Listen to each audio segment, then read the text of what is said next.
ሐዋሳ የምር ሰላም ነው አባ አለ። እኔ የምልህ የት ነው? ሻሸመኔ ነው አለ ያለሁት የት ነው ያለው? ምን ነው? አይደለም በመኪና አምጥተው ነበር። ወንዶ ነበርኩ ሻሸመኔ ብሎ ነበር ያወራኝ። ሐዋሳ ነው ይሄ ሐዋሳ ነው። ኧረ በጌታ ስም መጀመሪያ ሳትነጋገር ነው አይደለም ሰው ይሸኛል ብሎ ምናምን ያመጡኝ ማለት ነው። የት ሻሸመኔ? አይደለም እኔ ሻሸመኔ መጣሁ ወንዶ ነበርኩ። እሺ ሶን ታዲያ የት ልትሸኝ?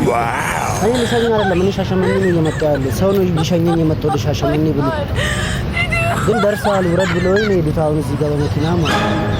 አሁን ሐዋሳ ነው። እሺ በቃ አመሰግናለሁ። ሰላም ነው አባ።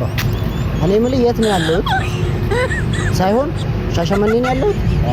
ሐዋሳ የምር? ኧረ ከወንዶ እኮ ሻሸመኔ ብሎ ነበር